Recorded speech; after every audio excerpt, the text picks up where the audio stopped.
Halo teman-teman semua, selamat pagi dan juga selamat hari Sabtu untuk teman-teman freshman semua dan selamat datang di webinar alumni PJJ Management Sharing for Freshmen. Dan saya senang banget bisa bertemu dengan teman-teman semua di sini. Perkenalkan nama saya Nurul dan saya akan menjadi moderator di pagi hari ini.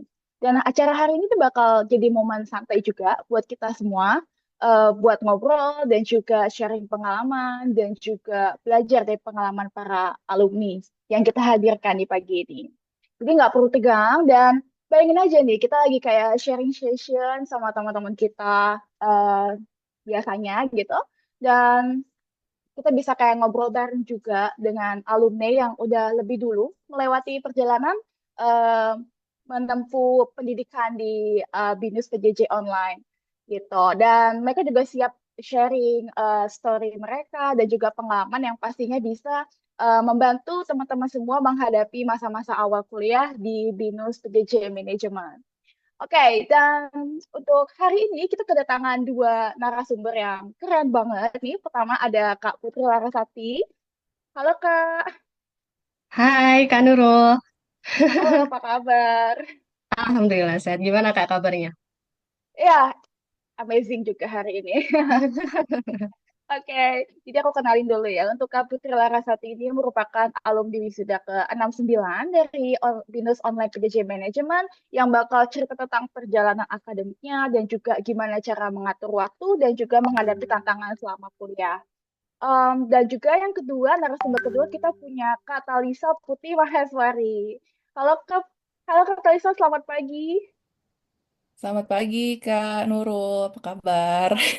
Kabar baik, semoga Kak Talisa juga baik juga ya. Terima kasih. Ya, dan aku perkenalkan juga Kak Talisa ini merupakan alumni wisuda ke-70 yang juga akan berbagi tips sukses menghadapi perkuliahan dan membangun jaringan di dunia profesional. Dan saat ini Kak Talisa lagi di luar Indonesia juga nih, di South Iya, America. iya, Sudah malam ya waktunya ya. iya jam 10 malam. Jam 10 malam. Oke, semoga tetap fresh Kak, tapi tetap fresh kelihatannya. Iya dong, udah pakai lipstick nih. Udah pakai lipstick, udah on.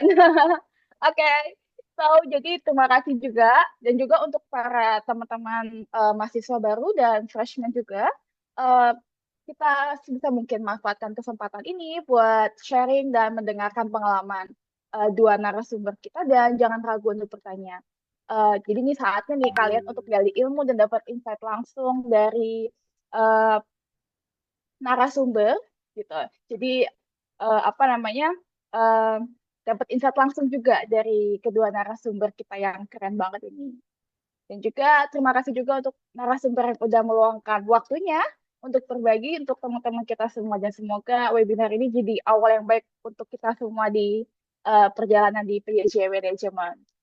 Oke, tanpa berlama-lama lagi, mungkin kita akan mulai presentasi narasumber pertama dari narasumber pertama kita di sudah aku kenalkan juga dengan Kak Putri Larasati selaku alumni wisuda ke-69.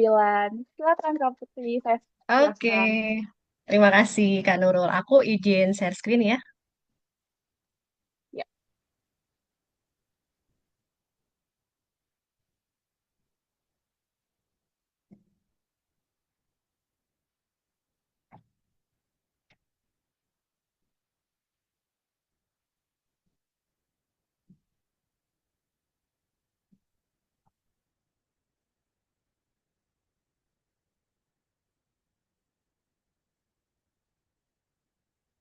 Oke,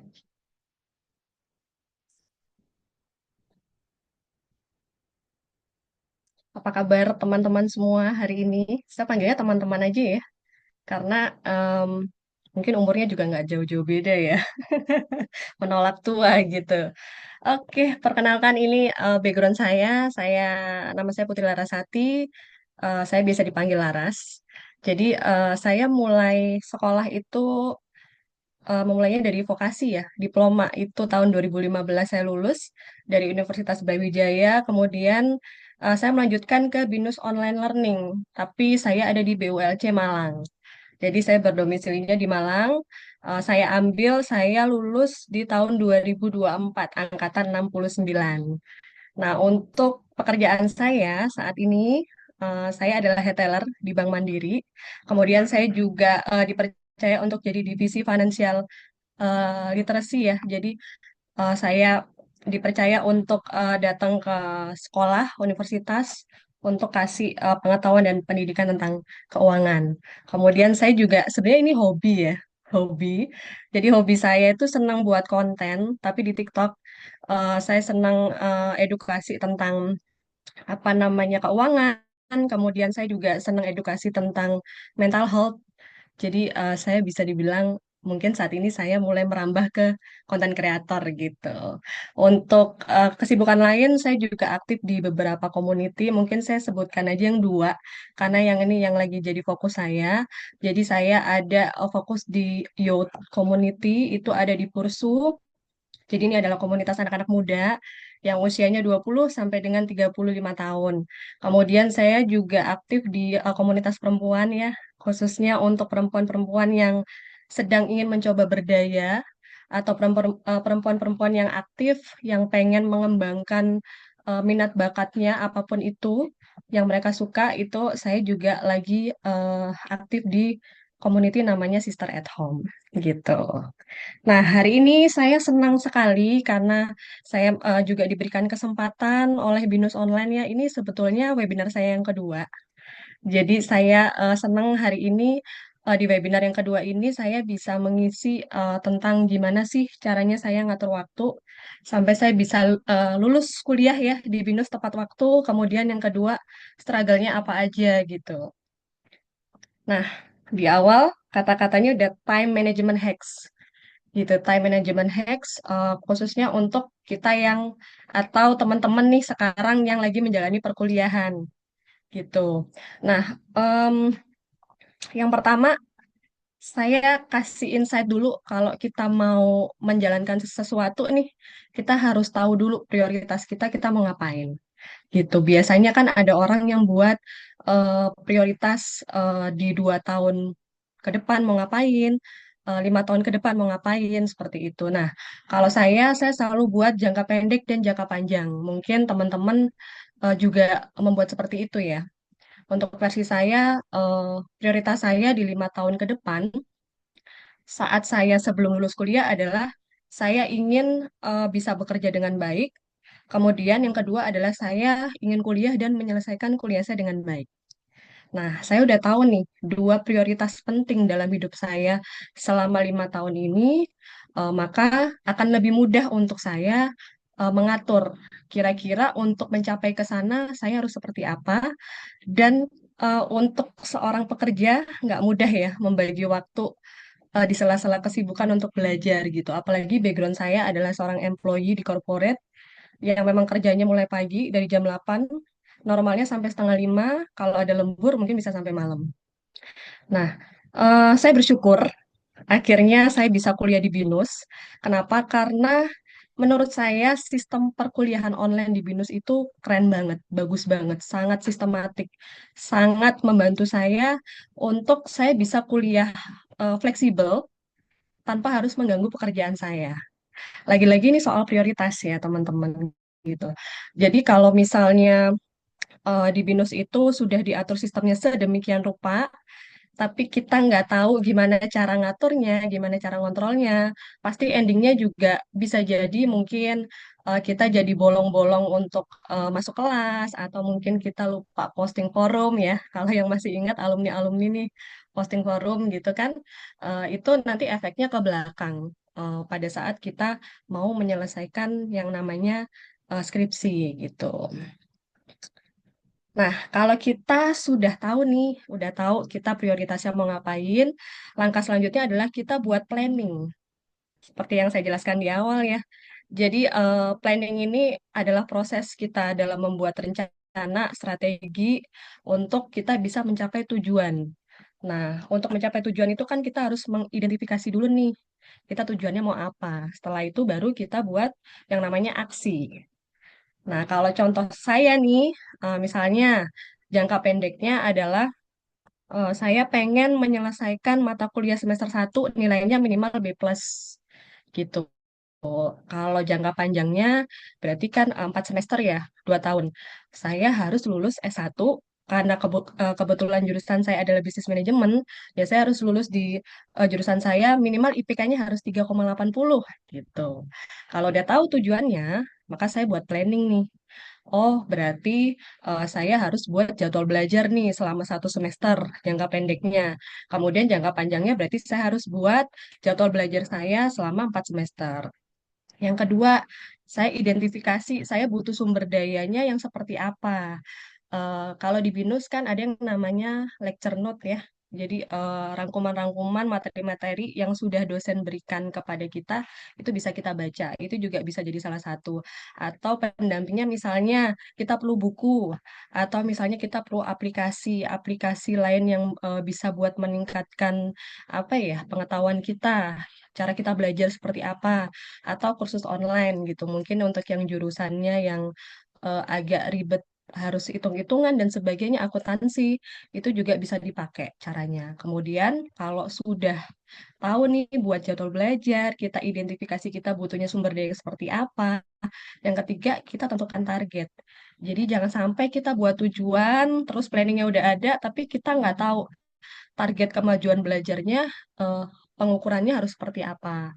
Misalnya kalau saya dalam seminggu baca buku nih, saya punya satu buku, ada misalnya katakanlah 150 halaman. Seminggu saya bisa ngabisin targetnya harus berapa halaman nih sampai selesai, kayak gitu.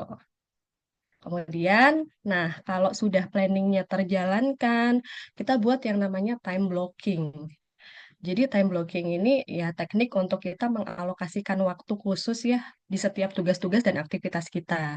Nah, kalau di time blocking kita akan membuat blok-blok waktu yang lebih spesifik sehingga kita bisa fokus nih untuk satu tugas. Misalnya kalau mungkin sekarang tuh istilahnya to-do list ya. Sepertinya udah banyak mahasiswa-mahasiswa atau orang-orang yang bekerja juga sambil kuliah membuat to-do list supaya pekerjaannya atau aktivitasnya lebih terstruktur gitu. Kalau saya contoh karena saya bekerja ya dari mulai jam 8 pagi sampai dengan jam 11.30 itu ada kegiatannya kerja plus meeting tim misalnya. Kemudian dari jam 11.31 sampai dengan jam 12.30 itu kan sebetulnya waktu saya istirahat ya, 1 jam. Tapi karena saya sudah komitmen nih di awal bahwa saya mau menyelesaikan kuliah saya tepat waktu, saya harus punya IPK minimal 3,80. Jadi saya harus ikutin nih aturan mainnya yang ada di kampus. Salah satunya saya ambil di waktu jam 11.31 sampai dengan 11.40 untuk posting forum. Nah, untuk teman-teman mahasiswa yang baru, kalau misalnya belum tahu posting forum, kalau di BINUS itu ada yang namanya posting forum setiap hari Senin sampai dengan batasnya sampai dengan hari Minggu. Saya ingat saya ya. Dan itu satu mata kuliah itu minimal posting forum adalah 3 kali. Itu saya pakai. Kemudian untuk di jam 11.41 sampai dengan 12.30 isoma. Nah, dari jam 12.31 setelah istirahat sampai 16.30 saya kembali beraktivitas kerja seperti biasanya. Kalau jam pulang saya nggak hitung di jadwal ya, tapi misalnya biasanya saya sampai di rumah itu katakanlah jam 6. Jam 6 kemudian bersih-bersih 18.30 sampai dengan jam 19.00 saya baca yang namanya materi yang dari dosen. Saat itu, jadwal itu saya ada jam kuliah nih, mulai dari jam 19.20 sampai jam 9. Nah, sebelum sebelum saya memulai kuliah, saya baca dulu nih, apa sih materi yang hari ini akan dipresentasikan atau akan dijelaskan oleh dosen itu seperti apa. Saya baca dulu supaya saya tahu ketika kadang kan kita presentasi tidak semuanya pasti dibacakan ya, poin-poin pentingnya aja atau biasanya juga dosen itu kasih yang namanya sesi sharing gitu, tanya jawab. Nah, ketika saya sudah baca apa namanya materi dari dosen, saat Zoom perkuliahan dimulai, saya jadi tahu, oh, kalau misalnya ada dari materi yang saya nggak paham, saya bisa tanyakan di situ. Jadi pinter-pinternya kita, pinter-pinternya untuk mengatur, mencari celah. Kapan kita harus menempatkan posisi kita harus kita belajar, kita kuliah, kapan kita harus kerja tanpa mengganggu keduanya ya. Jadi harus imbang gitu. Time blocking udah, nah ini istilahnya sekarang nih ya, ada yang namanya eat the frog, bukan makan katak ya. Jadi ini adalah sebuah istilah. Saya jujur saya juga belajar dari rekan sejawat saya ya yang memang dia itu salah satu contoh juga buat saya belajar dan mengatur waktu. Jadi konsep ini pertama kali itu diperkenalkan oleh Brian Tracy. Jadi dalam bukunya Eat That Frog. eh, Konsep ini tuh ngajarin kalau misalnya kita itu bisa melakukan tugas yang lebih susah dulu, baru kalau kita mau menyelesaikan tugas-tugas yang lainnya, yang istilahnya range-nya itu lebih mudah, itu akan ringan buat kita gitu. Awalnya kayak apa iya ya gitu ya, karena kan biasanya kebanyakan adalah kita akan ngerjakan yang mudah dulu supaya supaya cepat selesai, baru nanti yang gampang belakangan aja deh, takutnya kan nanti buang-buang waktu atau makan waktu yang banyak. Tapi setelah saya coba ternyata ada benernya juga ya gitu. Jadi ada miss-nya adalah kalau misalnya nih saya pernah punya pengalaman. Contohnya aja posting forum gitu. Posting forum itu kan tidak mungkin satu mata kuliah ya, minimal biasanya ada yang dua mata kuliah. Di mana kalau dua mata kuliah itu berarti kalau minimal satu mata kuliah itu adalah tiga posting forum, berarti kalau dua adalah enam. Dan itu harus dilakukan dalam waktu seminggu. Nah, setiap posting forum itu kan ada yang dosen yang posting forum terlebih dahulu, baru nanti mahasiswa menanggapi. Atau misalnya kalau dosen belum sempat posting forum, maka mahasiswa bisa posting gitu. Tapi kebanyakan sih kalau pengalaman saya dulu adalah dosen selalu posting forum dulu, kasih pertanyaan, baru di situ kita menanggapi jawabannya seperti apa. Dan nggak semua pertanyaan dari dosen itu menurut saya mudah ya. Pasti ada yang susah. Gitu. Saya coba untuk menjawab yang paling susah dulu gitu. Yang paling susah. Meskipun memakan waktu tuh nggak masalah buat saya. Karena kan kalau misalnya pertanyaannya susah, pasti yang ke bawah-bawah itu akan berkesinambungan juga gitu. Jadi kita bisa menjawabnya lebih mudah. Seringnya adalah kalau dulu mungkin saya belum belajar teknik ini, saya jawab yang mudah-mudah dulu, yang susah belakangan. Seringkali itu lupa.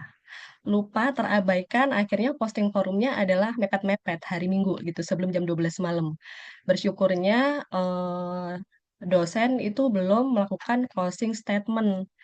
Jadi masih ada kesempatan. Kalau misalnya sudah melakukan closing statement, berarti saya kan kehilangan nih satu poin gitu. Saya kurang menjawab. Harusnya saya genap tiga, jadi saya cuma jawab dua. Misalkan yang satu yang sulit ini saya belum jawab. Gitu.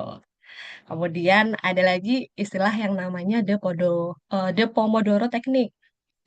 Nah, teknik ini adalah metode manajemen waktu yang dikembangkan oleh seorang ahli juga pada tahun 1980. Saya nggak akan jelasin ceritanya bagaimana beliau ini menemukan ini ya, nanti teman-teman bisa searching sendiri. Jadi konsepnya adalah ketika kita mengerjakan sesuatu, kita misalnya buat interval waktu singkat, contohnya 25 menit. Nanti 25 menit kita beraktivitas nih, selanjutnya diikuti di 5 menit setelahnya, itu kita lakukan istirahat. Istirahat bukan tidur ya, teman-teman ya. Tapi istirahat itu buat relax gitu. Misalnya mungkin kita stop dulu ngetik, atau kita stop menulis, atau misalnya kita stop beresin barang-barang dan sebagainya gitu. Nah, ternyata teknik ini tuh juga cukup ampuh teman-teman buat saya untuk saya tetap bisa fokus. Jadi kalau misalnya kita kerjanya di depan komputer ya atau di depan laptop, terlalu lama kita berdiam diri di situ kan jadi mata tuh pedes gitu ya. Jadi tegang, kemudian juga apa namanya? Kadang-kadang pandangan itu kabur gitu dan itu sangat sangat sangat memecah konsentrasi untuk kita melanjutkan pekerjaan yang selanjutnya. Nah, jadi penting banget untuk kita nggak apa-apa cari celah untuk istirahat. Ini interval waktunya sebenarnya bisa disesuaikan dengan waktu kebutuhan teman-teman di keseharian yang nggak harus 25 menit gitu. Cuma secara teori ini memang teorinya adalah eh, waktunya adalah 25 menit. Jadi konsep-konsep ini itu sangat membantu saya banget. Mungkin kalau di binus online kebanyakan kan adalah mahasiswa yang bekerja ya gitu. Kita harus hemat-hemat energi kita nih. Kita harus pinter-pinter ngatur waktu energi kita supaya pada saat mungkin malamnya kita ada jadwal kuliah atau sorenya kita ada jadwal kuliah selepas pulang kantor, kita masih punya energi, kita masih punya ruang untuk berpikir dalam mengikuti perkuliahan, sehingga nggak habis langsung diserap di kantor gitu. Nah, kemudian selanjutnya distraksi ya, eliminate distraction. Kalau distraksi itu kayaknya susah-susah gampang sebetulnya ya. Saya pun juga masih belajar sampai dengan hari ini gitu. Pengalaman saya pada saat kuliah dulu awal-awal memang tidak langsung bisa menghilangkan distraksi begitu saja. Karena kan saya bermain di dua peran ya, istilahnya saya sebagai employee juga, saya juga sebagai mahasiswa. Tapi eh, yang namanya kebiasaan itu kan bisa dibentuk dan bisa diusahakan, bisa dipelajari gitu. Jadi saya mulai dengan misalnya kalau di kantor itu apa namanya pekerjaannya sudah padat, kemudian meetingnya banyak. Ketika misalnya ada jadwal kuliah di sore atau malam hari, saya berusaha untuk matikan yang namanya handphone supaya tidak ada gangguan-gangguan dari chat kantor dan sebagainya gitu. Karena saya sudah komitmen untuk fokus ketika kuliah, ya saya kuliah, ketika kerja saya kerja. Kemudian kurang-kurangin yang namanya distraksi untuk sosial media ya. Gitu. Memang nggak dipungkiri sih, kita nggak akan bisa lepas dari handphone, gadget, iPad dan sebagainya, nggak mungkin gitu. Tapi yang namanya kita menjalani suatu peran, ya kita harus maksimal di situ kalau mau hasilnya juga maksimal.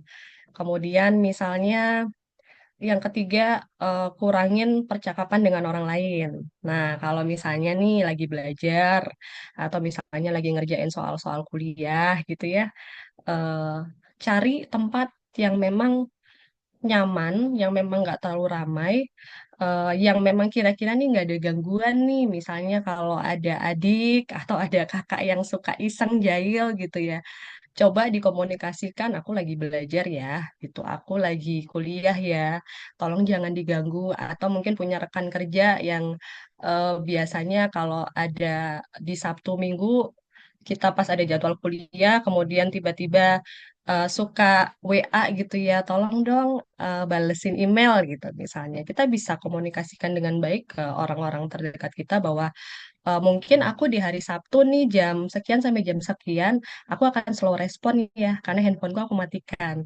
Aku ada jadwal kuliah gitu. Nah, itu bisa bisa bisa berjalan kalau memang kita bisa mengaturnya dengan baik.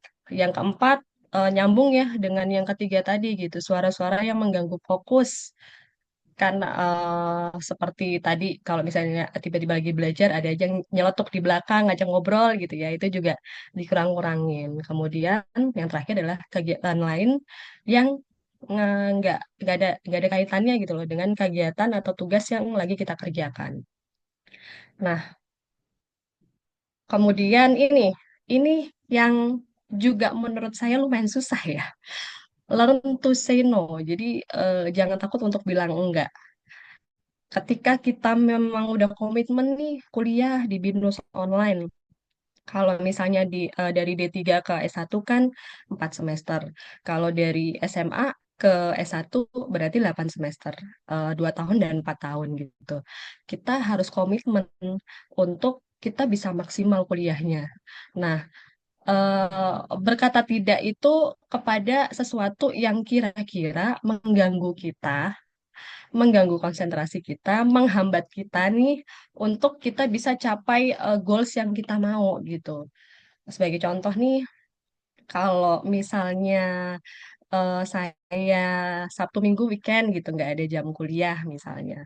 Pengen ya gitu kita keluar main sama teman atau tiba-tiba ada aja tiba-tiba teman tuh yang telepon, ayo dong kita nge-mall kayak gitu. Saya tahu nih memang jadwalnya memang kosong gitu, tapi kita bisa mengorbankan sedikit apa ya namanya ajakan dari teman-teman karena saat itu saya ngerasa oh kayaknya saya masih harus belajar lagi nih paling nggak di hari Sabtu nih untuk saya bisa masuk ke materi yang di minggu depan karena menurut saya ketika saya buka materi dosen di aplikasi Binus Maya kok kayaknya materi yang minggu depan agak susah ya gitu. Gimana ya kalau misalnya ya udah deh saya coba bilang enggak ke teman-teman enggak untuk saya nggak nge-mall dulu gitu atau saya nggak ngafe dulu sama teman-teman tapi saya fokus di apa yang mau saya kerjakan supaya apa saya tahu kapasitas saya teman-teman juga pasti tahu kapasitas kemampuan berpikir teman-teman daripada nanti keteteran di belakang ketika kita mengikuti perkuliahan itu kita jadi bengong nggak nyambung nggak paham saya masih punya waktu di hari Sabtu untuk bisa diskusi. Misalnya saya belajar, saya diskusi sama teman sekelas saya. Mungkin karena kan kita pembelajaran jarak jauh ya. Mungkin kita bisa buat Zoom meeting bareng gitu ya. Apalagi kalau di BINUS kan juga ada tugas kelompok tuh. Nah, kita bisa mungkin diskusi materi bareng dulu sebelum nanti kita masuk ke perkuliahan di minggu depan. Jadi ini emang susah-susah gampang, tapi saya yakin teman-teman kalau tahu fokusnya pasti berani kok untuk bilang enggak kepada orang-orang yang mungkin atau kegiatan aktivitas-aktivitas yang mengganggu teman-teman dalam belajar gitu. Sudah selesai untuk materi saya tentang apa namanya bagaimana mengatur waktu ya, bagaimana saya bisa menyelesaikan perkuliahan saya. Alhamdulillah 2 tahun tepat waktu gitu ya. Kemudian juga alhamdulillahnya sesuai dengan target saya. Ini saya sharing ya, bukan ini ya. Sesuai dengan target saya bahwa saya pengen kalau misalnya lulus saya dapat IPK-nya minimal di 3,80. Alhamdulillah saya dapat di angka lebih dari itu gitu. Dan alhamdulillah juga tidak ada nilai yang di apa yang C atau D gitu ya. Jadi perjuangannya itu terbayar karena ada usaha dan juga niat dari saya dan saya yakin teman-teman juga bisa melakukan itu dengan banyaknya struggle-struggle yang ada gitu. Nah, untuk struggle-struggle ini tadi saya memang tidak paparkan di materi. Saya mau sharing aja gitu ya. Karena pengalaman struggle saya menghadapi kuliah itu pasti luar biasa. Capek, iya. Kemudian saya harus mengorbankan banyak kesenangan-kesenangan yang mungkin sebelum kuliah itu saya lakukan. Kemudian yang ketiga, eh, saya nggak bilang saya menarik diri ya, tapi saya lebih fokus terhadap achievement apa yang mau saya ambil. Sehingga mungkin yang tadinya saya sering kumpul-kumpul sama teman-teman gitu ya. Saya kan juga aktif di dua komunitas tadi. Saya sedikit mengurangi gitu. Karena kalau saya tidak tahu nih waktu nggak tahu misalnya eh, nanti resikonya seperti apa, saya nggak akan mungkin bisa selesai kuliah tepat waktu. Kemudian yang kedua adalah struggle pada saat skripsi kali ya gitu. Karena kalau skripsi itu kan kita merangkum ya apa yang sudah kita pelajari dari awal, terus kita minatnya kita mau meneliti apa dan sebagainya. Kita juga punya tim, kita punya teman kelompok ya yang harus kita ajak diskusi bareng. Nah, yang paling sulit adalah ketika kita berdiskusi nih dengan tim kita gitu, tapi nggak sejalan. Itu struggle-nya ada banget gitu, karena kan memang setiap orang itu punya kemampuan masing-masing, punya caranya masing-masing. Cuma memang gimana caranya saya mencari jalan keluar atau kita masing-masing mencari jalan keluar supaya nih pada saat proses skripsi kita bisa tetap kompak, materi yang kita sampaikan juga sejalan, kita bisa berbagi tugasnya juga seimbang gitu. Pas nggak ada yang merasa aku lebih mengerjakan tugas ini atau misalnya dia tidak mengerjakan tugas itu nggak ada. jangan sampai ada seperti itu. Nah, cara-caranya sebetulnya adalah balik lagi yang pertama, kita harus komunikasi ya gitu. Karena nggak enaknya pembelajaran jarak jauh mungkin ya, karena kita nggak ketemu langsung. Kan semua itu dari berbagai macam daerah, wilayah, bahkan negara ya gitu. Kita harus pintar-pintar nih membangun koneksi, membangun apa ya, engagement lah ke teman-teman kita. Meskipun kita kuliahnya online jarak jauh, tapi kita tetap kok bisa menjalani perkuliahan seperti teman-teman yang kuliahnya itu offline gitu. Bahkan menurut saya nih, kalau kuliah online seperti ini, karena pertama dia fleksibel, yang kedua adalah kita jadi punya jaringan yang luas karena teman-teman kita nggak cuma dari daerah kita aja. Misalnya saya di Malang gitu ya. Ternyata teman-teman saya itu kebanyakan ada di Jakarta, kemudian di Bandung, di Bekasi. Teman skripsi saya kebetulan itu dari Bekasi gitu.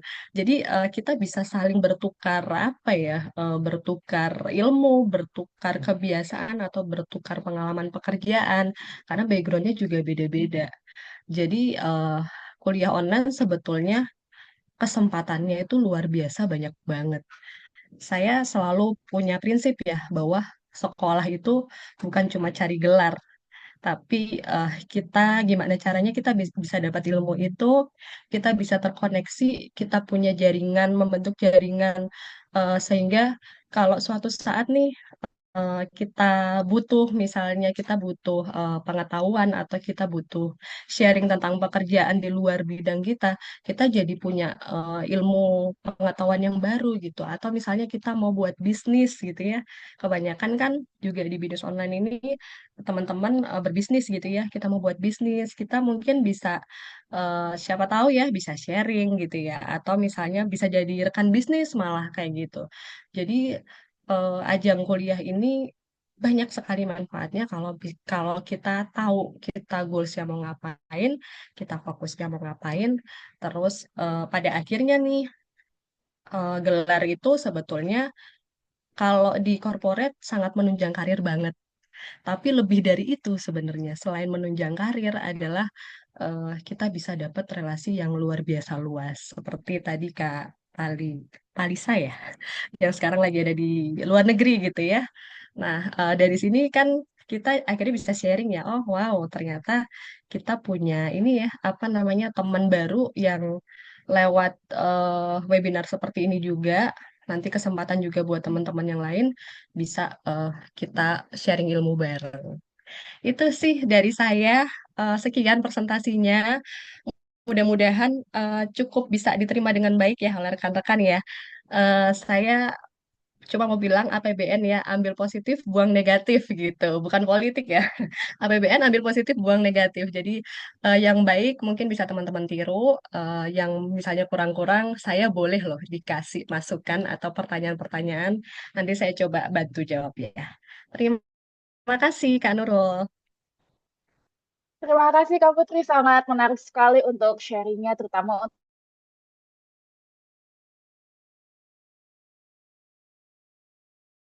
untuk kita sebagai student PJJ Management. Oke, untuk berikutnya kita move ke Kak Talisa untuk sharing bagaimana pengalamannya juga pengalamannya gimana caranya membagi juga mungkin. Silakan Kak Talisa. Oke, terima kasih. Keren banget, Kak Putri. Presentasinya banyak banget ilmu yang bisa diambil. Selamat Terima ya. kasih Kak Talisa. Oke, berarti giliran aku. Aku izin share screen.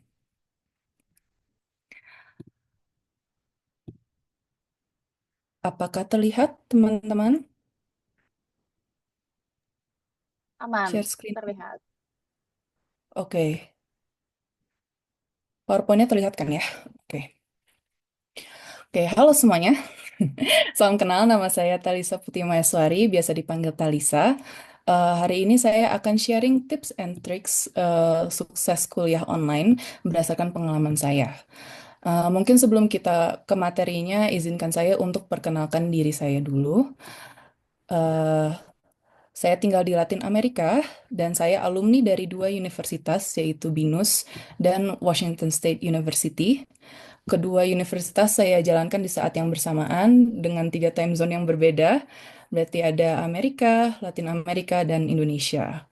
Dan kedua kuliah saya juga online.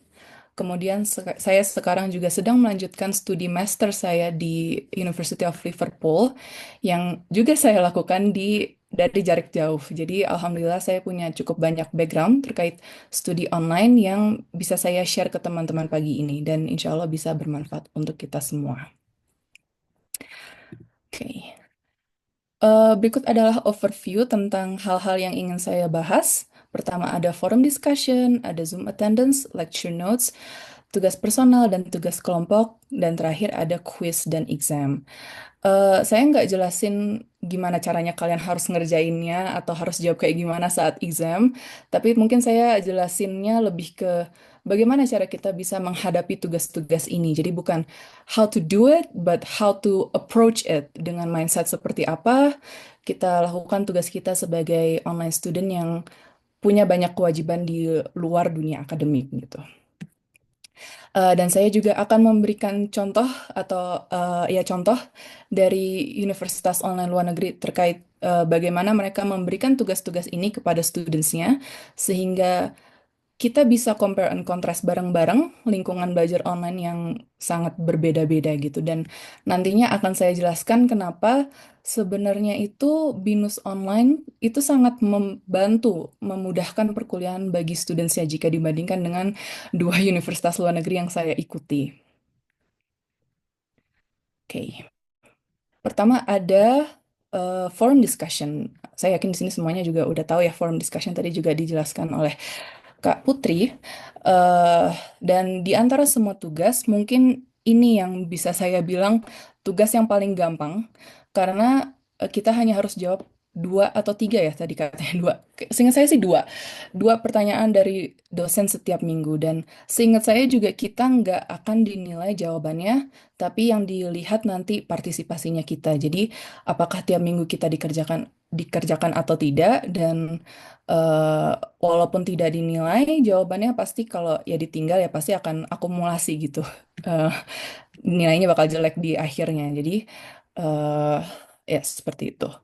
Dan bedanya dengan universitas di luar negeri adalah di luar itu di universitas saya dinilai jawabannya forum diskusi tuh. Jadi dari segi kualitas, dari segi banyak katanya, dari argumennya, ada sumbernya nggak? Wah ribet. Wah, jadi kadang satu forum diskusi itu bisa dua atau tiga paragraf udah kayak tugas personalnya sendiri gitu dan itu dinilai satu persatu setiap muridnya sama dosennya. Jadi kadang bukan kadang malah setiap setiap forum diskusi per murid juga harus jawab minimal dua atau tiga forum diskusi temannya. Jadi bukan forum diskusi yang di-post di dosennya aja, bukan punya dosennya aja tapi punya temennya juga harus dijawab gitu.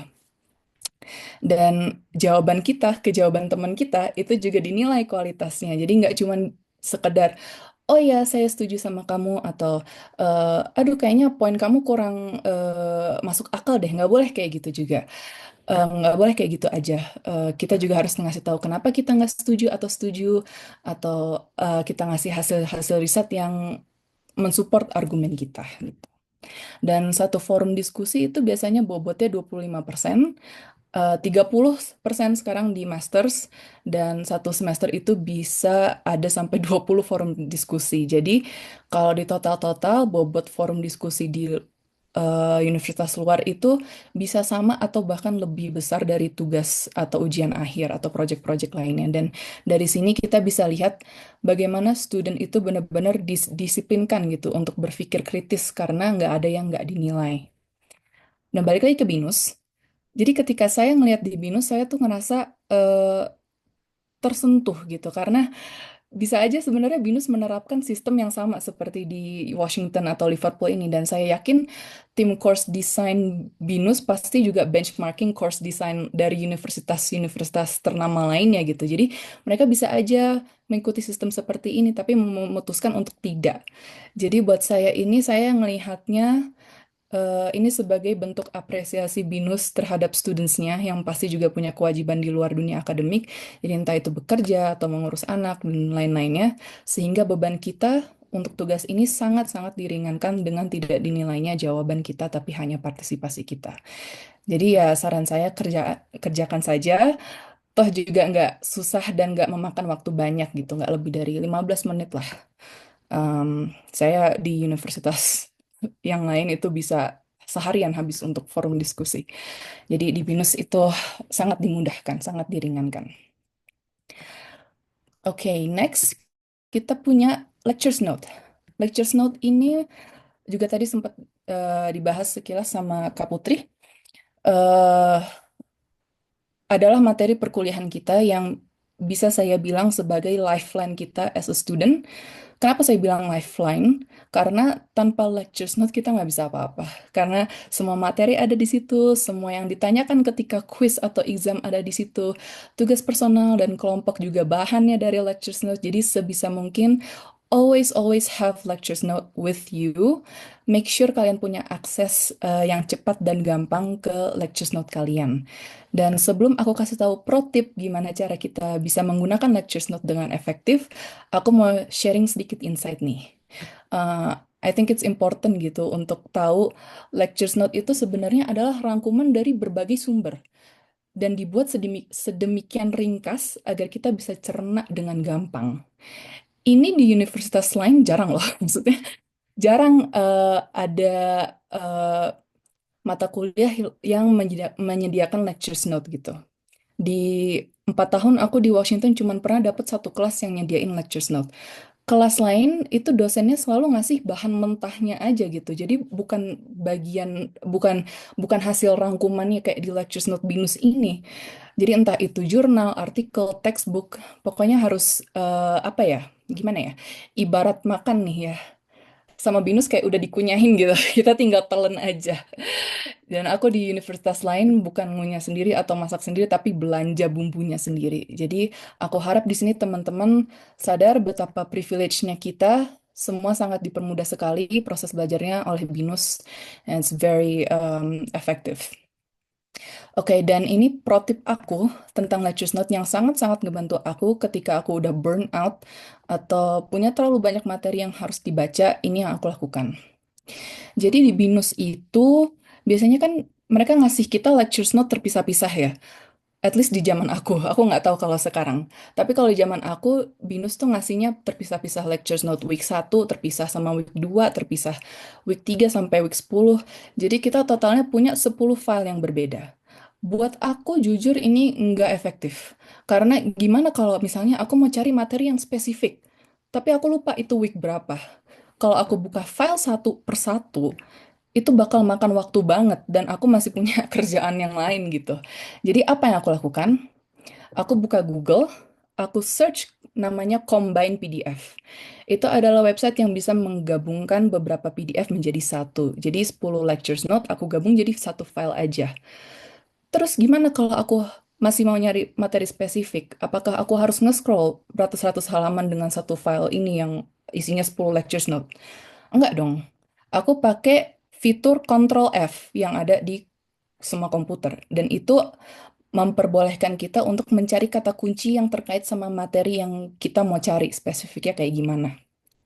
Jadi Control F itu penting banget buat aku karena aku banyak materi yang harus aku baca. Aku nggak bisa semuanya aku baca satu persatu. Aku dengan metode skimming and scanning pakai Control F itu sangat powerful dan sangat helpful sekali. Ya, ini eh, apa metode tadi yang aku ceritakan, download all LN, di combine semuanya dan Control F. And I highly recommend that you guys start doing this at early stages. Oke, next kita punya tugas personal dan tugas kelompok.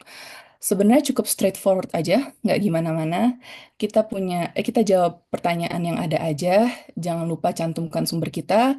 Untuk tugas kelompok, nanti kelompok akan ditentukan lewat LMS ya, jadi bukan kita sendiri yang pilih temen.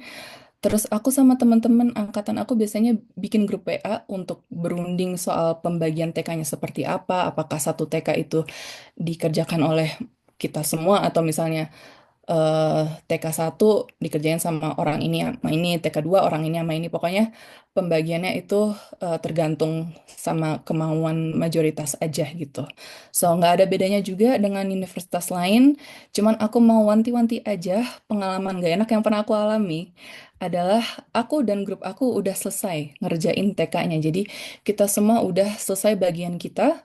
Kita up semua ke jawaban kita ke WhatsApp dan udah dong, maksudnya udah udah tenang gitu karena semuanya udah selesai. Udah ngumpulin jawaban kita di grup. Ternyata nggak di-up ke LMS-nya. Hasil TK-nya itu nggak ada yang nggak ada yang mengupload TK versi akhirnya di LMS-nya. Jadi pastikan kalian dari pengalaman aku ya, pastikan kalian komunikasikan bagaimana cara pembagian TK-nya dan bagaimana proses submitnya. Siapa yang akan submit? Apakah orang terakhir yang ngerjain? Apakah itu tim leadernya? Atau apakah mau ganti-gantian setiap hari? Eh, Didiskusikan masing-masing saja. Cuman jangan lupa dikomunikasikan. Dan jangan tips dari aku jangan pakai AI, jangan coba-coba deh. Jangan pakai Chat GPT, jangan pakai DeepSeek ya yang baru. Jangan jangan pakai Gemini atau apa Leo, Scorpio, Virgo, apalah yang lain yang baru-baru jangan dipakai untuk ngejawab TK atau TP karena pasti ketahuan. Ada AI detector, ada Turnitin, pasti BINUS punya programnya masing-masing untuk apa untuk make sure bahwa academic integrity-nya tetap terjaga gitu. Jadi eh, jangan coba-coba pakai AI guys, pasti ketahuan. Untuk quiz dan exam juga sebenarnya sama aja, cukup straightforward, nggak ada magic triknya. Kita kerjakan apa aja yang harus kita kerjakan. Di sini mungkin aku hanya mau bahas untuk take home exam karena ini cukup unik. Aku nggak tahu mungkin teman-teman di sini yang baru-baru semester pertama atau semester awal mungkin belum kebagian take home exam atau udah karena aku ingat ketika aku semester awal aku belum dapet take home exam, aku dapetnya yang proctored exam aja yang di record. Jadi mungkin di sini aku mau bahas yang take home. Take home exam itu adalah ujian yang bisa kita download dan kita kerjakan secara offline. Maksudnya nggak di-record selama 7 hari dan biasanya ini dalam bentuk essay atau dengan kelas-kelas yang butuh analisa panjang seperti akuntansi, big data, international business, dan lainnya. Dan aku cuman lagi-lagi mau wanti-wanti aja, hanya karena dia take home dan kita bisa kerjain tanpa pengawasan, tetap aja nggak akan ada celah buat kita untuk diskusi bareng sama teman atau untuk nyontek punya teman kita atau nyari jawaban bareng karena it's impossible karena masing-masing murid itu pertanyaannya beda. Jadi mau kayak gimana pun tetap at the end of the day we are on our own. Kita sendirian dalam mengerjakan ini dan boleh kita buka Google cari referensi. Bukan boleh malah harus harus karena kalau enggak ya itu namanya pelajaran bahasa Indonesia ya, ngarang bebas. Jadi gunakanlah lectures note karena semuanya ada di situ. Gunakanlah Google atau Scopus atau Elsevier, Research Rabbit banyak. Dan jangan lupa cantumin sumber-sumber agar nggak dicap sebagai plagiarism. Eh, eh, Next, sebagai penutup, aku mau sharing dari pengalaman aku sendiri, apa sih yang paling susah dalam menjalankan kuliah online? Itu capeknya, kesepiannya, lebih tepatnya. Kesepian dalam menjalankan kuliah online itu adalah tantangan terberat aku dan aku rasa banyak orang juga sih yang ngerasa seperti ini gitu. Dan kemarin pas aku orientasi di Liverpool untuk master aku harus bikin essay. Bayangin, orientasi harus bikin essay. Jadi aku ditanya 3 kelebihan dan 3 kekurangan belajar online. Dan ini bukan murni pendapat aku, tapi of course ada riset yang membackup argumen aku gitu. Dan I find out that ternyata banyak penelitian penelitian yang melihat ada trending fenomena yang meningkat drastis sejak pandemi, yaitu academic loneliness. Dan ini dirasakan lebih banyak oleh student online learning dibandingkan traditional learning yang tatap muka. Sehingga ini menghambat academic engagement, academic performance, dan bahkan student self-efficacy. Student self-efficacy itu adalah rasa percaya diri seseorang untuk memecahkan suatu masalah. Jadi bayangkan sebagai mahasiswa atau sebagai just a human being gitu ya, kita nggak punya rasa percaya diri untuk memecahkan masalah, betapa susahnya kita untuk belajar, untuk melakukan apa aja gitu, untuk mengasah critical thinking kita. Jadi rasa kesepian dalam online learning itu kejadian yang mendunia, yang bukan kita-kita aja, tapi orang luar di sana juga kayak gitu. Jadi kita kesepian bareng-bareng, lucu ya, kesepian berjamaah. Nah, apa nih yang bisa kita lakukan yang terbukti membantu untuk melawan rasa kesepian, capek, atau burnout ini? Kita bisa bonding dengan teman-teman angkatan kita, ngumpul-ngumpul, makan-makan, mungkin setahun sekali. Ini ada foto teman-teman kelas saya waktu itu. em, Mereka dinner bareng. Ketua kelas kita ini Mas Budi, orangnya lucu, ramah, very proaktif, dan punya ketua kelas yang kayak gitu itu sangat ngebantu banget untuk membangun rasa solidaritas di antara teman-teman kita gitu, di antara teman-teman kelas maupun angkatan. Kedua, kita cari teman. Aku suka nyebutnya sebagai teman pegangan. Maksudnya pegangan itu yang bisa kita ajak kerja bareng. Kalau ada tugas personal bisa diskusi bareng yang bisa ngingetin kita kalau ada apa yang kita miss gitu. Atau sesimpel kalau ada penilaian jelek bisa ngomel-ngomel bareng gitu. Ini penting menurut aku punya teman pegangan ini. Soalnya nanti kan kalian bakal skripsian juga ya. Dan skripsian itu di BINUS untuk online learning kayaknya nggak boleh sendiri deh. Minimal itu berdua atau bertiga. Nah, kemungkinan besar teman-teman pegangan inilah yang bakal kalian ajak skripsian bareng. Jadi, pilih teman yang rajin, yang komunikatif, yang nggak bikin stres, yang nggak menghambat kita, yang bring positive impact ke kita. Jangan pilih teman yang males, yang suka ngilang-ngilang. Jangan pilih secara baik circle pertemanan kita gitu. Dan yang terakhir, kalau misalnya kalian punya masalah atau perlu bantuan, kalian bisa langsung menghubungi student service melalui Zoom. Jadi nanti ada tombol tulisan join Zoom, tinggal diklik aja dan akan langsung terhubung dengan student service. Ini lagi-lagi nggak ada loh di luar negeri, guys. Eh, Biasanya mereka apa-apa pakai email atau enggak kalau mau Zoom harus booking jauh-jauh hari. Kayak mau ketemu dokter aja gitu. Jadi dan kalaupun ada call itu juga telepon biasa bukan lewat link Zoom gitu, which is buat international student itu mahal jatuhnya gitu ya nelpon di luar negeri gitu. Jadi gunakanlah student service ini, it's amazing, it's in your disposal, it's fast, it's easy, and yang terpenting it's free. We love free things. Oke, so gunakanlah student service itu. Itu aja dari aku. Semoga tips and tricks dan insight aku dari perkuliahan aku yang lain bisa sedikit banyak membantu teman-teman dan semoga bisa membangkitkan semangat teman-teman untuk melanjutkan perkuliahan. Karena belajar itu sebenarnya menyenangkan.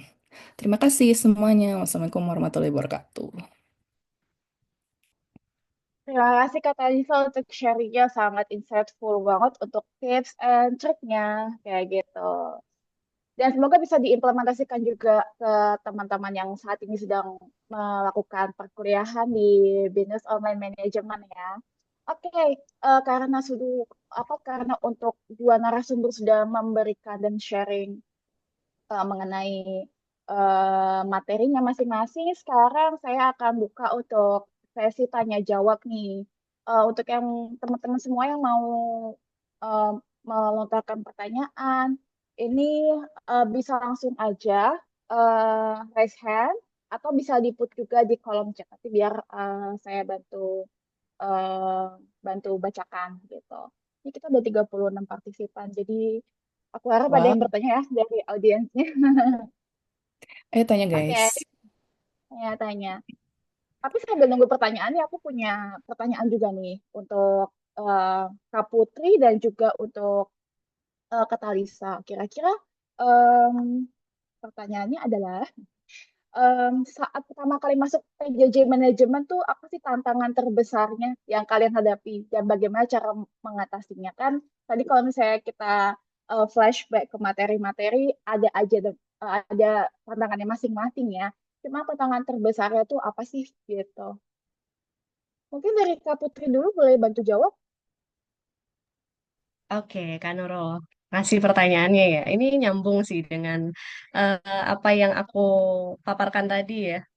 Kalau tantangan udah pasti hampir mirip dengan Kak Talisa gitu. Pasti kita kesepian karena memang kita lagi mengejar goals. Goals kita gimana caranya kita bisa ngatur nih. Kita punya goals kalau saya harus selesai kuliah tepat waktu dengan minimal GPA-nya sekian. Kemudian yang kedua adalah saya nggak mau ada nilai di bawah B plus gitu. Pasti harus ada ekstra ekstra waktu, ekstra tenaga, ekstra pikiran yang harus saya kerahkan ya, harus saya keluarkan. Terutama kalau saya kan memang basicnya memang employee yang bekerja gitu, pasti waktunya double-double. Nah, itu tantangan terbesarnya adalah ya kita harus mengurangi kegiatan-kegiatan yang tadinya membuat kita senang gitu, membuat saya senang ketemu sama teman-teman gitu ya.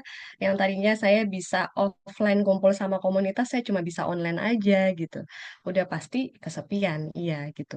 Tapi saya punya eh, berbagai macam cara lah. Mungkin salah satunya adalah kalau saya mulai ngerasa kesepian, mungkin saya bisa berhenti dulu sejenak, gitu, berhenti dulu sejenak, ambil momen, misalnya saya sukanya apa nih?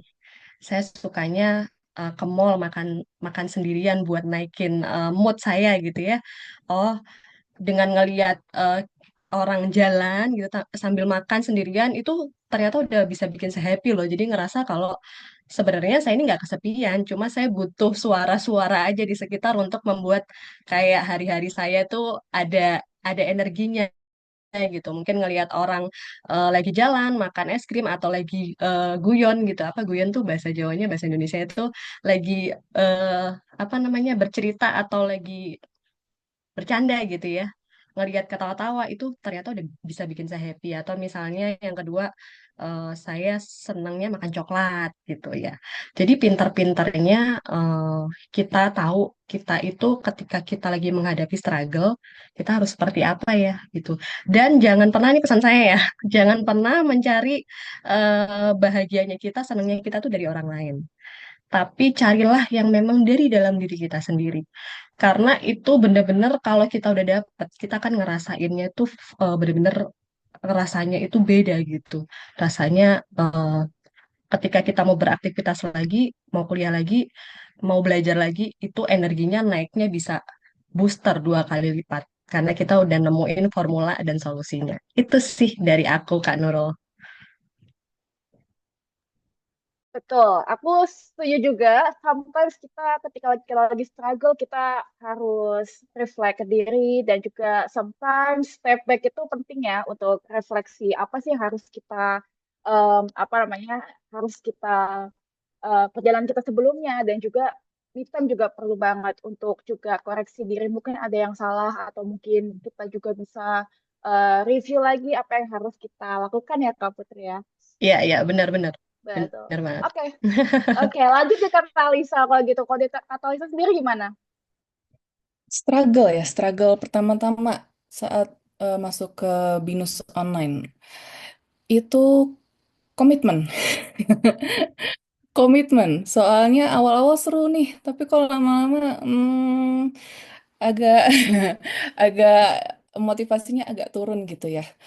Em, aku adalah anak yang suka belajar. Aku suka punya kampus. Aku suka eh, apa punya teman-teman untuk berdiskusi secara face to face gitu. Jadi ketika aku apa ya circumstance keadaan eh, apa membuat aku memilih untuk kuliah online, eh, komitmennya susah karena aku nggak, yaitu kesepian, kesepian dalam menjalankan kuliah online. Apalagi dengan background aku yang memang suka belajar dan punya lingkungan akademis gitu, seperti library atau kampus gitu. Gimana cara aku menghandle ini? Yang pinter-pinternya kita sendiri sih menghandle kesepian. Kalau aku suka, misalnya aku udah mumet banget di rumah gitu ya, nggak ada interaksi sama orang, cuman ngelihat laptop mulu kerjaannya. Ya udah aku cari eh, perpustakaan eh, publik atau kafe yang bisa yang tetap bisa aku pakai untuk belajar, tapi juga a change of situation gitu. Itu aja sih dari aku. Sip. Thank you Kak Talisa untuk jawabannya. Sangat insightful juga untuk kita. Oke, ini aku lihat ada dua teman-teman kita nih yang lagi udah raise hand. Kita mulai dulu dari Kak Adinda. Mungkin bisa diberikan pertanyaannya untuk narasumber kita pagi ini. Silakan. Halo, Kak Nurul. Suara saya kedengeran ya? Ya, kedengeran. Hmm. Halo juga Kak Adinda. Silakan. Halo, ya. Thank you sebelumnya Kak Nurul buat kesempatannya bertanya dan thank you juga Kak Putri sama Kak Talisa udah sharing pengalamannya selama kuliah di Binus Online. I really appreciate it. Gitu. Yang aku mau tanya nih, mungkin aku agak cerita sedikit ya, karena backgroundku kan juga sebenarnya remote worker ya. Jadi eh, kerja dalam jarak jauh itu maupun dalam konteksnya juga kuliah gitu ya. Aku juga kayak pernah ngambil bootcamp gitu buat belajar online full jarak jauh dan salah satu yang paling penting saat terutama saat tugas kelompok ya, yang paling penting itu kan sebenarnya komunikasi sama komitmen. Nah, aku mau tanya sih sebenarnya ke Kak Putri sama Kak Talisa, gimana sih caranya tuh menghadapi terutama pada saat tugas kelompok ya, karena kita kan berasal dari background yang berbeda-beda, time zone yang berbeda-beda juga gitu. Dan apa kerjanya juga beda, mungkin ada yang entrepreneur, ada yang full time mom gitu, ada yang tinggal di luar negeri juga gitu kayak Kak Talisa. Itu gimana ya cara ngadepin rekan kelompok mungkin yang kelihatannya cenderung pasif atau nggak komunikatif karena for a few times selama aku kerja dan waktu itu ambil kursus dalam kelompok biasanya ada yang kayak gitu minimal satu. Nah, cuman aku kan belum pernah ya ngadepin dalam konteks kuliah gitu ya. Karena waktu itu tuh bahas kerja dan buatku waktu itu cukup apa ya? Jadi agak menghambat produktivitas kerjanya gitu sih. Nah, kalau dalam konteks kuliah gini terutama di Binus Online, Kak Putri dan Kak Talisa gimana sih cara menghadapinya dan kalau boleh dikasih apa approach-nya gitu. Mungkin pakai metode STAR gitu kali ya, apa situation, task, action terus resultnya gimana waktu itu. Atau sebelumnya pernah nggak sih ada kejadian kayak gitu? Karena sepengalamanku biasanya selalu ada. Oke, itu aja sih pertanyaanku. Terima kasih ya Kak Talisa dan Kak Putri dan Kak Nurul juga. Thank you Kak Adinda. Kalau gitu boleh dijawab dulu sama Kak Talisa mungkin. Silakan. Boleh, boleh aku dulu. Iya, aduh, I feel your pain karena sering banget dapet yang kurang aktif atau suka ngilang-ngilang atau suka nebeng nama aja. Eh, apa ya? Gimana ya? Pertama-tamanya aku mah ya udah deh nggak apa-apa kalau kalian emang sibuk, aku semua yang ngerjain gitu. Aku semua yang nombokin gitu. Itu semester-semester awal tuh masih yang kayak ya udah nggak apa-apa gitu. Begitu udah semester-semester akhir udah makin banyak apa demand-nya dari universitas, kesabaran aku menipis. Jadi akhirnya aku frontal aja gitu. Walaupun di kadang lebih senior ya, tapi tetap aku mention di grup, tolong dong aktif dong gitu.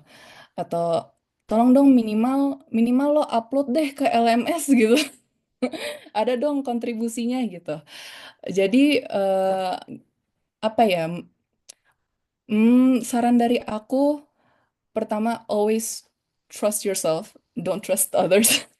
Trust yourself first then others gitu. Aku nggak bilang kayak jangan jangan nggak percaya sama yang lain, tapi kamu cuman bisa apa ya, depend on yourself gitu. Jadi kalau kalau ada kerjaan yang nggak diselesaikan sama teman kamu dan itu efek ke nilai kamu, you have to do it by yourself. Nggak ada solusi gimana-mana. It's your priority gitu. Jangan dinego prioritas kamu.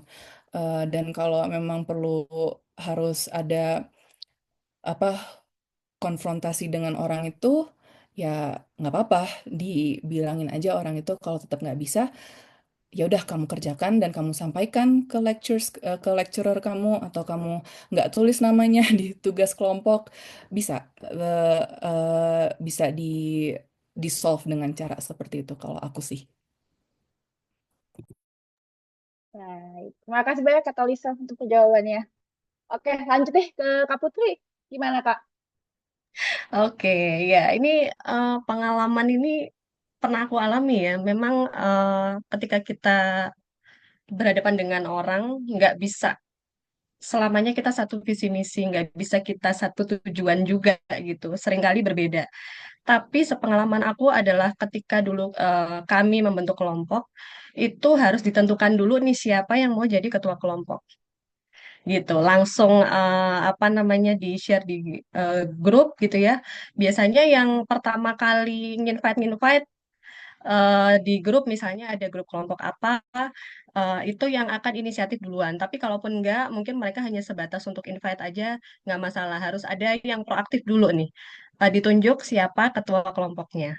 Terus yang kedua, kalau sudah misalnya oke setuju nih ketua kelompoknya misalnya si A gitu ya. Nah, buat yang namanya peraturan, rules. Jadi langsung di awal ya buat misalnya nih eh, kita ada tugas kelompok dalam bulan ini tuh ada misalnya dua, tiga gitu ya. Nah, itu langsung di-download. Kan itu ada ini ya, apa namanya, langsung ada soal-soalnya. Kalau seingat aku ada ya, ada soal-soalnya itu. Langsung deh itu, apa namanya, di LMS itu di-download, kemudian dikasih nomor, misalnya kalau satu, satu mata kuliah itu ada soalnya 10 langsung di nomorin misalnya ada 10 gitu ya kita buat kocokan lah istilahnya gitu ya nanti nomor satu sampai sekian siapa nomor 2 sampai sekian siapa dan itu harus bertanggung jawab mengerjakan nah kemudian kalau misalnya nanti nggak ada yang misalnya nih yang lainnya udah masih kurang 2 soal ada satu orang nih yang belum ngerjain nih gitu ya buat punishment tapi kita tetap jaga-jaga kita tetap ngerjain juga ya takutnya nih ternyata si teman kita ini udah kita kasih punishment ternyata nggak ngerjain juga kayak gitu kita kasihlah kesempatan 1 sampai 2 kali batasnya misalnya ternyata di tugas pertama dia nggak ngerjakan karena alasan apa gitu ya oke lah kita bantu gitu ya kita kita tetap upload jangan dibiarkan kita kosong 2 nomor gitu karena kan itu masuk ke penilaian kita yang kedua ternyata dia nggak ngisi lagi nih gitu. Oke.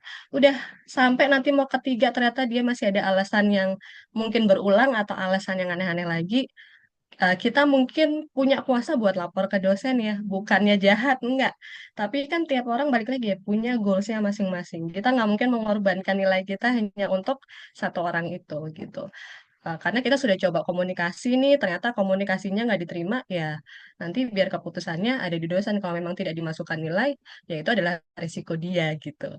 Jadi kita harus pinter-pinter cari mana yang kira-kira ini yang baik buat kita, mana yang enggak. Dan nggak usah nggak enakan, karena semua sudah dikomunikasikan ya di awal. Kecuali memang nggak ada rules, nggak ada komunikasi gitu. Mungkin jadinya chaos. Tapi kalau di awal udah jelas dan udah dikasih tahu, nggak jalan juga, ya nggak apa-apa. Lakukan aja apa yang udah jadi peraturan kalian di awal. Itu sih pengalaman aku dan itu berhasil teman-teman gitu. Sejauh ini sih berhasil sih. Jadi em, yang tidak mengerjakan juga pasti ketakutan ya. Aduh, aku nggak dapat nilai ini yang di kelompok ini pasti akan mengurangi nilai dia juga gitu. Thank you Kak Putri. Jadi intinya kita harus berani set boundaries ke tim kita sendiri ya, gitu. Oke, semoga untuk Kak Dinda semoga terjawab pertanyaannya. Thank you dan untuk eh, pertanyaan berikutnya dari Kak Delisa, silakan. Oke, selamat pagi. Perkenalkan saya panggilannya Felicia. Saya berterima kasih sekali untuk kesempatan Kak Talisa dan Kak Putri untuk tadi pemaparan materinya. Dan di sini saya mau bertanya dua pertanyaan. Yang pertama itu, apa keterampilan atau nilai yang kakak peroleh di Beyond yang sangat membantu dalam perjalanan karir kakak saat ini? Kemudian yang kedua, bagaimana pengalaman Kak Talisa dan Kak Putri di Beyond mempengaruhi keputusan karir kakak setelah lulus? Nggak tahu kalau kakak dulu D3 ke S1 juga atau hanya S1? Kalau Kak Talisa sama Kak Putri, boleh tahu. Oke, ada lagi pertanyaannya? Terus, ya, itu sih yang tadi dua itu. Oke. Oh, oke, kalau gitu. Terima kasih, Terima Felicia, kasih. untuk pertanyaannya. Boleh, sekarang kita ke Kak Putri deh, kalau gitu. Gimana tuh, siap? Sudah siap? Oke, eh, cukup ini ya, pertanyaannya menarik sekali gitu. Jadi apa tadi yang pertama? Keahlian ya, keterampilan ya. Betul ya, Kak Delisa ya. Oke. Keterampilan Em, dan nilai. ya oke. Sejujurnya saya nggak begitu ingat mata kuliah saya dulu apa aja ya. Tapi yang pasti karena saya jurusannya dari bisnis manajemen, pasti kita di situ banyak membahas tentang manajerial dalam bisnis dan segala macam. Kebetulan memang karena saya banker, ja- jadi banker itu kan juga di dalamnya kita pasti berkecimpungnya mempelajarinya juga tentang bisnis ya gitu. Karena kan kita jual produk sama jasa. Itu kalau saya yang sangat berpengaruh banget di kuliah di sini adalah akhirnya saya tahu ya kalau di diploma itu kan kebanyakan praktek karena saya dari D3 ke S1. Kebanyakan praktek gitu. Teori itu hanya sedikit lah gitu. Tapi di S1 itu lebih ke penyempurnaan.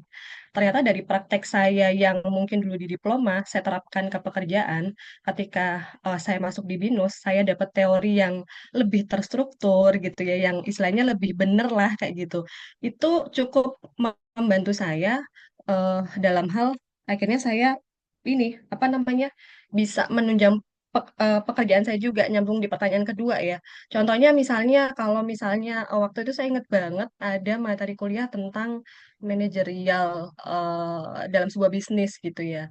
Mungkin yang tadinya saya ya udahlah kalau misalnya saya menjalankan eh, eh, eh, misi yang ini ketemu orang yang seperti ini ya saya jawabnya seperti ini aja atau saya melakukannya seperti ini. Tapi ketika di BINUS ada teori itu, jadi saya tahu oh ada step-stepnya loh ternyata. Misalnya ketika kita harus meng-hire orang dalam sebuah bisnis gitu, atau kita mau menjual produk, ternyata tuh ada step-step yang bener loh. Nah, dari yang saya lakukan praktek yang dulu, ada beberapa step yang memang terlewat. Kalau misalnya saya mengikuti step yang sesuai dengan teori yang diajarkan tadi, ternyata apa namanya efektifnya itu untuk keberhasilan dalam pekerjaan saya itu meningkat loh. Yang tadinya mungkin 80% bisa jadi 90% gitu. Seperti itu sih. Terus yang kedua, tadi yang mempengaruhi saya apa untuk ini ya, dalam berkarir Dan atau apa tadi, keputusan mohon karir maaf. kakak setelah lulus dari Oh, oke, oke. program B3. Oke. Nah, yang kedua adalah sebelum saya jadi head teller, saya memulai karirnya juga dari teller juga ya gitu, dari teller gitu. Em, karena tadi saya bilang bahwa di awal saya akhirnya belajar, saya punya skill dari hasil saya diploma, saya praktek, kemudian di S1 BINUS saya dapat teori, saya terapkan itu di kantor. Kemudian saya coba merefleksikan ilmu-ilmu saya gitu ya. Dengan itu memang tidak dipungkiri ya, karena memang sarjana akhirnya kita punya kesempatan untuk eh, eh, istilahnya tes lagi gitu ya. Cuma kan tes itu kalau misalnya kita nggak punya basic yang benar, kita nggak punya pengetahuan yang benar juga nggak akan lulus. Nah, itu juga salah satu yang mempengaruhi saya gitu. Kenapa akhirnya saya harus kuliah lagi. Kemudian ketika nanti saya ternyata dapat kesempatan untuk jenjang karir, saya udah benar-benar mantap. Jadi bukan hanya saya naik level, tapi dari BINUS juga saya dibantu untuk secara akademik mumpuni lah untuk bisa saya ada di posisi sekarang. Gitu. Mungkin jawabannya bisa cukup diterima atau ada yang kurang lagi. Terima kasih loh dikasih love-love. Ya cukup dari Oke, saya. oke, terima kasih Kak Putri. Lanjut ke Katalisa, gimana nih kalau dari Katalisa mengenai Oke, keterampilan kalian? kalau dari aku gimana ya jawabnya? Soalnya aku belum punya work experience sama sekali. Aku 100% full-time student eh dari SMA lanjut ke S1 dan sekarang S1 lanjut ke S2. Jadi aku kayaknya belum punya jawaban kalau untuk keputusan berkarir. Soalnya aku juga punya interest di dunia psikologi, jadi bukan cuman bisnis aja, tapi juga pingin berkarir di jurusan psikologi. Jadi di situnya aku pun juga masih bingung. Tapi kalau soal untuk keterampilan dan nilai yang aku em, dapatkan dari BINUS yang bisa diterapkan di real life yaitu mandiri. Soalnya kuliah online itu benar-benar membuat kita mandiri banget. Nggak ada yang, nggak bakal ada yang ngingetin kita kalau ada yang ketinggalan atau nggak bakal ada yang nagih tugas kelompok kita gitu atau tugas personal kita. Kita sendiri yang responsible for our own self gitu. Dan aku yakin itu sih juga bakal kepake untuk kerja atau untuk lanjut kuliah lagi karena ekspektasinya juga seperti itu yang saya alami di S2 sekarang, bahkan lebih mandiri lagi. Jadi percayalah eh, kalian akan dibuat mandiri oleh BINUS di ketika S1 online ini. Itu. Itu aja dari saya. Thank you Katalisa. Semoga Semoga bisa. menjawab untuk semoga menjawab untuk Felicia juga ya. Intinya Berarti keadaan Kak akan Kak Lisa, kita sorry, belajar. Kak Lisa bukan profesional tapi bisnis woman atau Hah? cuma sekarang Enggak, cuma baru student aja. ah oh, Student oke aja. oke oke thank you. Sama-sama. Oke, thank you.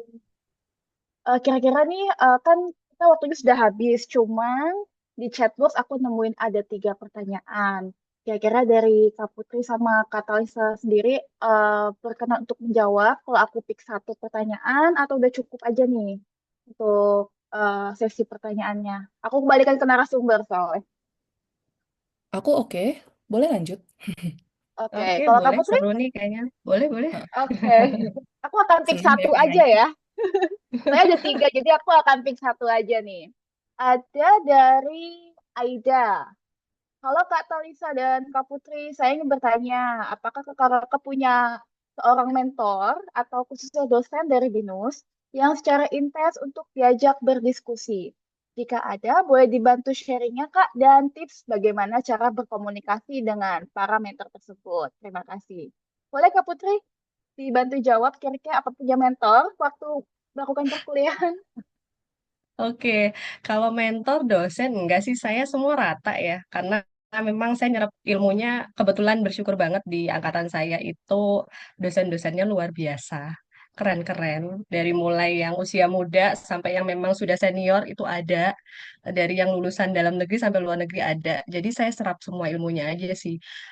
Paling kalau misalnya ada kesulitan atau apa, memang kan ada beberapa dosen yang membuka sesi komunikasi di luar jam mata kuliah via email gitu ya, atau mungkin ada yang berkenan untuk WhatsApp. Tergantung nanti rules-nya dari dosen masing-masing seperti apa. Yang penting gimana caranya kita mengkomunikasikan aja dengan baik dan tetap sopan. Karena saya percaya sih dosen-dosen BINUS semuanya keren-keren komunikatif. Jadi kalau misalnya saya nggak punya mentor khusus, yang jelas saya belajar dari semua. Mungkin kalau Kak Aida eh, ada, misalnya nanti ada dosen yang kira-kira, wah ini nih kayaknya mentor saya nih, sampaikan aja gitu dengan baik. Mungkin kalau dosennya membuka layanan apa ya, komunikasi via WhatsApp, disampaikan aja bisa belajar dari situ. Itu dari aku. Thank you, Kak Putri. Kalau di Katalisa sendiri, apakah punya mentor nih di BINUS atau ketika mungkin di kampus lainnya, apakah punya mentor dalam menjalani sesi perkuliahan? Em, Kalau mentor enggak ya. Cuman sama kayak kata Kak Putri, eh lebih ke dosen. Jadi dosen mana yang pelajarannya berkesan buat saya gitu. Terus saya follow up, Pak, Bu, materinya sangat berkesan, saya senang sekali gitu. Itu ada beberapa.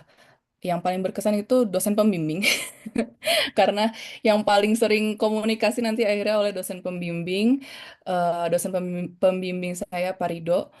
Em, em, apa ya, dia sangat sangat akomodir, is that the word, akomodir. Sangat apa ya, ketika kita butuh apa atau ketika kita nanya apa pasti selalu dijawab. Jadi em, komunikasi dengan dosen pembimbing itu sangat berkesan buat saya dan mungkin nanti akan berkesan juga buat kalian-kalian nanti saat mengerjakan skripsi. Tapi kalau sebelum skripsi atau ya semester yang sebelum skripsi saya nggak ada mentor. Oke, Kira-kira seperti terima itu jawab kasih. dari saya. Terima kasih Kak Talisa. Kalau gitu, semoga menjawab ya untuk Kak Aida, untuk jawabannya diberikan narasumber. Oke, kalau dari aku karena sudah keterbatasan waktu juga nih, kita harus sampai jam 11 nih. Sampai kita over 21 menit ya, saking serunya dan saking insightful-nya ini. Tapi jangan khawatir Seru juga banget karena ya hari ini ya. seru banget. Tapi jangan khawatir, buat yang nggak kebagian nanya, nanti kita akan ada sesi lagi untuk freshman juga di beberapa waktu mendatang. Nanti biar diinfo juga sama Buliana ya, kayak gitu. Oke, jadi hari ini kita udah belajar banyak banget ya dari Kak Putri tentang pentingnya apa tadi, power of planning, time blocking, terus juga teknik-teknik eat the frog, Pomodoro teknik yang itu juga sukses banget meningkatkan produktivitas kita dalam membagi antara bekerja dan juga kuliah. Dan juga dari Katalisa juga dikit kalau kita boleh flashback lagi, kita juga belajar bagaimana caranya menjalani sukses, menjalani perkuliahan jarak jauh dari gimana cara kita handling forum discussion dan juga mengelola lecture notes dan juga menjaga komunikasi dalam tugas kelompoknya itu juga penting ya. Jadi kita harap dengan semua ilmu dan pengalaman yang telah dibagikan oleh narasumber kita pagi ini, semoga bisa jadi bekal untuk teman-teman juga dalam menjalani perkuliahan di Business Online Management. Kalau gitu, karena sudah selesai juga dan sudah siang juga, jadi akan saya tutup untuk webinar pagi ini. Kalau gitu terima kasih juga untuk Kak Putri dan Kak Talisa sebagai narasumber sudah meluangkan waktunya di pagi hari dan malam hari untuk Kak Talisa juga. Dan juga terima kasih untuk freshman yang sudah bergabung dan sampai jumpa di acara selanjutnya. Selamat siang. Terima kasih semuanya. Have a Terima good kasih day. semuanya, sampai ketemu lagi. Semangat kuliahnya ya.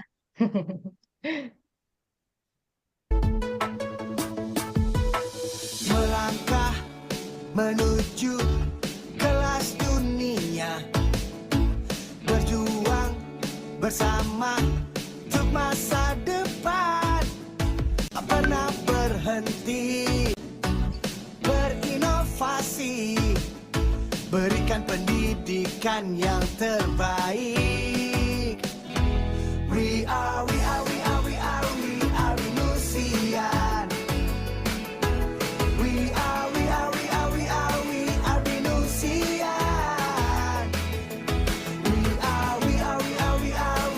Venusian. Berjuang bersama, menggenggam dunia, membuat hidup yang semakin mantap, mendidik, memberdayakan, membangun Nusantara, berbekal teknologi masa kini, pelayanan yang wow itu pasti. We are Venusian. We are Venusian. We are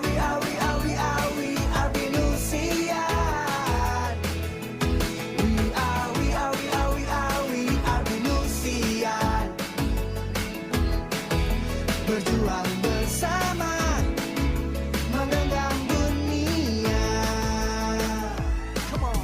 Spirit in my life, spirit in your life. Sepenuh hati kita wujudkan mimpi for the best is still